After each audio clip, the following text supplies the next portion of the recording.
Como otimizar minhas campanhas no Google, como ter o melhor resultado gastando o menor orçamento possível. Olá, empreendedor, tudo bem com você? Se esse é o seu interesse, se você já está divulgando no Google, se você já tem alguma campanha, já colheu algum resultado, já consegue verificar que aquelas campanhas estão gerando algum resultado, mas que aquilo pode ser melhor, a campanha pode trazer um resultado melhor, pode ser mais bem otimizado, que às vezes está gastando, mas o retorno não tem sido tão proporcional ou tão vantajoso para você em relação ao investimento que você tem feito nos anúncios. Seja muito bem-vindo. Meu nome é Nando Rezende, esse é o meu canal que eu compartilho com vocês dicas sobre tráfego, sobre conteúdo online, sobre como divulgar o seu negócio, divulgar a sua empresa. Passo para você o conhecimento em relação ao meu trabalho realizado como gestor de tráfego para empresas, negócios locais. Compartilho com você aqui um pouco desse conhecimento para poder te ajudar também a trazer o melhor resultado para o seu negócio. Afinal, não é todo mundo que tem condições de pagar para um gestor de tráfego, para uma pessoa como eu, fazer a gestão do trabalho.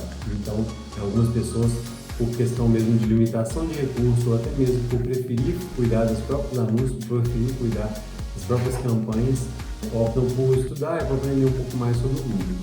Então, vamos lá. Nesse vídeo eu vou te explicar as coisas que você pode fazer para otimizar o seu anúncio, para otimizar a sua campanha e ter um melhor resultado nesse anúncio. A primeira coisa mais importante delas é as palavras-chave positivas que você vai colocar na sua campanha. Talvez você já tenha selecionado ali várias palavras-chave, tenha feito um filtro segmentado ali, verificado em algumas formas que você levantou, seja pelo planejador de palavras-chave do Google, seja pelo Google Suggest, seja, por exemplo, pelo Answer the Public ou qualquer outra fonte de pesquisa ali que você verificou aquelas palavras-chave. E aí fez também aquele trabalho de verificar se seria melhor deixar as palavras com correspondência ampla, seria melhor deixar as palavras com correspondente frase de destaque, que é quando a gente coloca as palavras ali entre aspas, ou correspondência exata sobre colchete. Mais do que isso, de definir correspondência, definir palavra-chave, é importante acompanhar quais são as palavras que realmente estão trazendo resultados, que realmente estão trazendo conversão. Então, é interessante você acompanhar o rendimento da campanha, se você está nesse período agora de otimização, acompanhar o que está trazendo retorno, o que está gerando conversão para o seu negócio e a partir daí fazer esse filtro, verificar lá dentro da parte de palavras-chave, eu vou te mostrar aqui, tem uma parte em que a gente consegue verificar o índice de qualidade da palavra-chave. Então, com o índice de qualidade verificado, a gente consegue ver quais são as palavras que estão mais bem pesquisadas, mais bem ranqueadas no Google e que tem o potencial de trazer um melhor retorno. Isso é muito importante e também ajuda muito porque a gente vai considerar ao longo do tempo, verificando o desenvolvimento da campanha, que alguns termos, algumas pesquisas trouxeram muitos cliques, gastaram o nosso orçamento, gastaram o nosso investimento, mas retorno que é bom, conversão que é bom, contato, lead ou venda de fato não trouxe tanto assim. Então vai depender do seu objetivo de campanha ali na hora de criar uma campanha na rede de pesquisa, mas tem que olhar isso porque às vezes a campanha traz muito curioso. Tem, por exemplo, já tive experiência de negócio em que determinado tipo de anúncio trazia muito interessado em gente, por exemplo, para a empresa, procurando emprego, querendo enviar currículo, oferecendo ali algum serviço também para a empresa e a gente está anunciando com esse objetivo. Não tem problema alguém entrar em contato com a empresa para pedir um emprego, para oferecer algum serviço, mas a gente está pagando para o Google, está colocando nosso anúncio lá, não é para isso. Então, a princípio, a primeira parte é fazer de fato esse filtro. A segunda parte é a negativação de palavras-chave. É tão importante quanto ou até mais as palavras-chave positivas que você colocou ali, porque na negativação de palavra-chave que você vai inserir tudo aquilo que é lixo, né? Vamos colocar tudo aquilo que não é interessante para que apareça na pesquisa, que é recomendado você fazer. Antes mesmo de começar a rodar a campanha, se você parar para pensar e analisar o seu negócio, você vai entender que já tem alguns termos que você sabe que não é interessante se alguém pesquisar. Por exemplo, se você vende algum projeto, por exemplo, você é um arquiteto e vende projeto. A pessoa pode pesquisar projeto arquitetônico grátis, gratuito, download, PDF, de graça, vários termos assim que você já entende que aquilo não é conversível para a sua campanha e você não está oferecendo ali um download gratuito ou alguma coisa que seja gratuita. Então, de imediato, você já pode negativar essas palavras para evitar que tenha cliques relacionados a essas palavras e que elas venham a gastar o orçamento da sua campanha sem trazer de fato uma conversão. E a segunda parte é um trabalho contínuo de observar a campanha. Algumas campanhas eu faço, principalmente quando está no início, de dia a dia, observando o que teve de clique, outras numa janela de tempo maior um pouco, para verificar o que teve de clique, o que teve de interesse, o que teve de busca, de pesquisa ali dentro daquelas palavras, para poder excluir aquilo que não é produtivo, aquilo que não vai trazer retorno.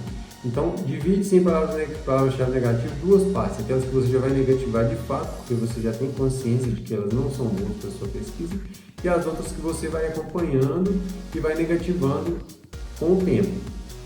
Nessa segunda de negativar com o tempo, vou passar para você um hack aqui que é muito interessante e que eu aprendi, eu fazia errado, isso eu negativava da forma errada, e depois eu aprendi a negativar da forma correta, fazendo algumas consultorias com o pessoal do Google e algumas contas, e aí eles falaram, olha, é melhor você fazer assim, porque assim você vai evitar conflito entre palavra-chave negativa e positiva, que é o que? Projeto arquitetônico gratuito, um exemplo.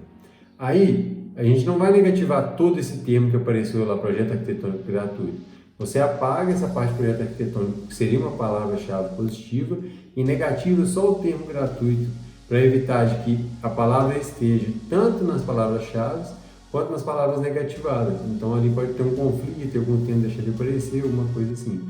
Então se atente para tirar somente os termos que são negativos e deixar a palavra-chave positiva do lado de fora da negativação. Outro ponto interessante que também é uma sacada para você aqui é a otimização por local. Então vamos supor que você anuncia, por exemplo, para todo o estado de São Paulo, certo? E aí você pode fazer a segmentação, ao invés de colocar, quando é para todo o estado, você ainda consegue fazer um filtro lá. Mas vamos imaginar, por exemplo, que seja uma região menor, tipo, para toda a capital, toda a cidade de São Paulo. Ao invés de você selecionar a cidade de São Paulo inteira, a gente pode colocar alfinetes em diversos pontos de São Paulo e determinar áreas. E é interessante nesse ponto determinar áreas de mais ou menos o mesmo raio, se for com o alfinete lá no mapa na hora de selecionar, que você coloque, por exemplo, todas com 10 km de raio, por exemplo. E aí você vai colocando esses raios de forma que os círculos fiquem próximos um do outro, mas que eles não se sobreponham, tá ok? E aí o que acontece? Com o tempo você vai conseguir monitorar de onde está vindo as conversões, quais os locais que vieram mais conversões, e aí fazer essas exclusões. Então isso tanto vale para a cidade, tanto vale para um estado como um todo. Por exemplo, às vezes para você não é interessante anunciar para o estado como um todo, só para alguns pontos, que se você anuncia algum serviço para a indústria, por exemplo, sabe que tem os polos industriais, então começa a pôr os alfinetes nesses polos e começa a monitorar. Então com o tempo, com 1, 2, 3 meses, você já começa a observar, olha, aquele polo ali já me gastou muito do orçamento e não me trouxe retorno. Será que é uma questão de porque lá realmente não vai gerar conversão?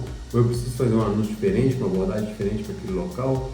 Então você já consegue fazer essa análise. Se você simplesmente vai analisar, se você simplesmente vai anunciar para toda a cidade de São Paulo, você seleciona São Paulo, ou para todo o estado, sem monitorar ali as cidades, questões mais certificadas, esse filtro fica muito poluído e você fica com dificuldade depois para poder tirar aquilo que é ruim, aquilo que é ruído, aquilo que está gastando orçamento devidamente daquilo que realmente está trazendo conversão, está trazendo dinheiro para o seu bolso. Então segmente dessa forma, tente deixar o mais segmentado possível para que você consiga enxergar depois de onde veio essas conversões e onde é o ponto que traz mais retorno, onde é o ponto que traz mais gasto e menos retorno. Outro ponto interessante de fazer é a otimização por idade, gênero e dispositivo. Então também tem a parte lá que a gente consegue verificar as idades, então a gente consegue acompanhar quais são as faixas de idade que estão trazendo mais retorno. Novamente, tanto a idade quanto o gênero, dependendo do seu produto, do seu público, se você já tem experiência nessa área, você já está acostumado a atender o público, ou se é um produto muito direcionado, você de cara já sabe quem é seu público, então já pode começar a campanha excluindo. Mas em alguns casos, se você está testando, está conhecendo, por exemplo, tem um salão de beleza focado em atendimento às mulheres. Não tem por que você deixar rodando um anúncio para homens, certo? Então, de início, você já pode começar excluindo. Se você achar que pode até vir, por algum caso, algum homem que queira presentear uma mulher, ou coisa assim, eu indico você mais fácil começar uma campanha separada e observar como vai ficar essa campanha separada do que deixar rodar junto. E aí você consegue segmentar muito melhor dessa forma. E o gênero da mesma forma. Com o tempo você vai filtrando e vendo qual gênero vai trazendo mais conversão para poder fazer esse filtro na campanha. Outro tipo de conversão é o dispositivo, também muito relevante. Normalmente eu faço, na maioria das campanhas, já tiro fora tablet. já reduz o clique no menor valor possível e deixa rodando para computador e celular. É comum também, dependendo do nicho que você trabalhar, você vai conseguir observar qual dispositivo que traz mais conversão, se é celular, se é computador. Por exemplo, se você vende um tipo de serviço ou um tipo de produto para empresa, para indústria. É muito comum que sejam pessoas que estejam trabalhando, estejam na frente do computador ali, e vai contratar o seu serviço via computador. Então, é mais comum as conversões virem dessa forma.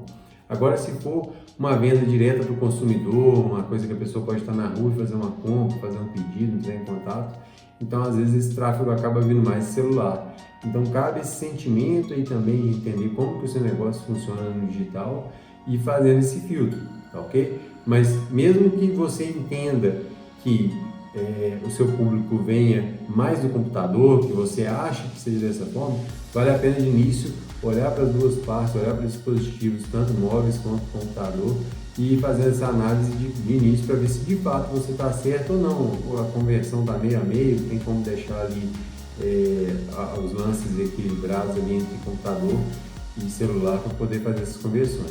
Outra coisa que é muito válido, você consegue otimizar ao longo do tempo, é a otimização por extensões.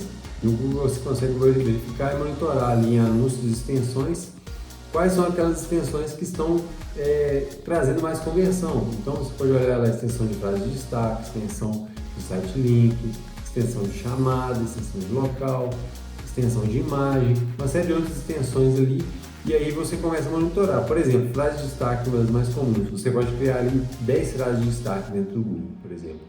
E aí você começa a acompanhar quais estão tendo mais observação, quais estão gerando mais clique, quais estão gerando mais conversão.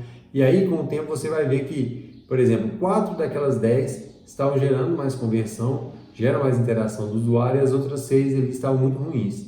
Aí vai uma outra sacada, para evitar que você insira de novo aquilo que já colocou, muito parecido, muito semelhante, ou que repita aquele termo, cria um documento, cria um arquivo ali, e tudo aquilo que você excluir porque não trouxe conversão, vai salvando aqueles termos ali de frase de destaque, para que eles fiquem em um banco que você veja e fala, olha, isso aqui é lixo, eu já testei, não funciona. E aí você vai colocando outras e vai testando, e vai fazendo esse monitoramento e vai acompanhando. E é interessante até também você ter um controle e colocar qual foi a data que essa extensão foi inserida também, para poder acompanhar e não ter uma análise poluída depois, ok? Me conta aí, se essa análise, se essa otimização você já fazia, se já olhava dessa forma para as extensões, e se fazia essa otimização ou se simplesmente criava e deixava rodar ali e nunca mais olhava depois de criar, tá ok? Me conta aí nos comentários se isso foi relevante para você, se você vai começar a usar isso aí nos anúncios. Uma outra forma de utilizar muito válida, e principalmente os afiliados utilizam muito dessa forma de otimização de anúncios na hora de subir suas campanhas, verificar o que performa melhor, é criação de grupos e de anúncios dentro desses grupos. Então, como que funciona lá dentro do Google? A gente tem a estrutura de criar uma campanha. Dentro dessa campanha, a gente pode criar mais de um grupo de anúncios, assim como no Facebook também, se você já trabalhou com o Facebook, é bem semelhante. E dentro do grupo de anúncios, a gente pode criar mais de um anúncio. Então, por exemplo, geralmente eu trabalho com uma campanha, nessa campanha eu crio às vezes 3 ou 4 grupos de anúncio, e dentro desse grupo de anúncio eu crio mais 2 ou 3 campanhas. Então a gente meio que cria uma árvore ali para poder ir acompanhando. E aí nesses grupos, segmente os grupos de formas diferentes. Por exemplo, um grupo de afirmação, um grupo voltado para as palavras-chave, um grupo voltado para perguntas, para questionamentos, um grupo que você analisou o concorrente e usou os termos igual que os concorrentes estão usando, por exemplo. E aí, dentro do anúncio, você cria também variações dos anúncios dentro daqueles grupos. E aí você vai ter ali, por exemplo, se você criar 4 grupos com mais 3 anúncios dentro de cada um, você vai ter 12 anúncios diferentes para analisar, para poder acompanhar essas conversões, para poder verificar o que de fato está te trazendo mais retorno e o que é anúncio ali que não está tendo tanta interação, não está tendo tanto engajamento e que você pode excluir. Isso vai te permitir ficar com um anúncio mais focado, um anúncio mais interessante para o usuário, aquele anúncio que vai trazer maior conversão, tá joia? Eu uso muito esse recurso, eu acho que vale a pena e quem usa também não tem que reclamar, porque o resultado é sempre muito melhor, porque você vai através dos testes escolhendo o resultado. Uma outra otimização que vale muito a pena também é a otimização de data e hora, ok? De dia e hora, aliás, né? É a otimização de dia e hora. Lá dentro você consegue olhar quais os dias da semana estão trazendo mais conversões e quais os horários também. E a partir daí fazer um filtro em cima disso, porque pode ser que de início eu até costumo deixar os anúncios rodando 24 horas por dia, 7 dias da semana. Se tem um negócio ali que, por exemplo, faz atendimento por WhatsApp, o cliente entra em contato no WhatsApp, o cliente pode entrar em contato mesmo que a loja esteja fechada, e aí o vendedor, depois, quando tiver um momento de atendimento, ele vai abrir e vai fazer o atendimento ali daquele cliente. Isso tudo tem que ser acompanhado. Então, você pode observar com o tempo que, por exemplo, na madrugada de domingo para segunda, ninguém entra em contato. E aí você começa a excluir essa madrugada de domingo para segunda. Ou segunda-feira, depois das 17 horas também, não tem conversão até meia-noite. E aí você vai excluindo. Então isso também vai otimizando o seu orçamento, porque ali naquelas partes de horário em que muitas pessoas clicavam, mas não de fato geravam conversão, não de fato geravam um contato, uma venda, um lead, que você exclua esses horários. Com isso você vai conseguir otimizar muito mais sua campanha, com isso você vai otimizar muito mais seu orçamento, gastar menos no orçamento total e muito mais nos horários que realmente traz retorno para os seus anúncios. Bom, lá no meu blog, eu deixei o link aqui embaixo também, do meu site, do meu blog, está aqui embaixo. Lá também eu descrevi tudo isso na parte de texto, tem as informações ali, você vai conseguir coletar mais no detalhe. Visita lá, conhece meu blog, tem os outros artigos, tem outras informações lá também, tem outras matérias que podem te ajudar. É tudo muito novo, tanto o blog lá quanto a parte de vídeo aqui também. Estou crescendo, estou começando a divulgar agora. Então eu conto com a sua ajuda aí, conto com o seu like, conto com a sua inscrição. Principalmente se o meu conteúdo te ajudou, te agregou alguma forma de conhecimento e vai te ajudar a otimizar suas campanhas no Google. Deixa aqui nos comentários qual foi a sacada que você conseguiu pegar aqui ao longo do vídeo, que pode mirar a chave, que pode trazer um resultado diferente para você nas contas de anúncio aí. E eu aguardo você no próximo vídeo. Tá joia? Um abraço, até a próxima. Tchau, tchau.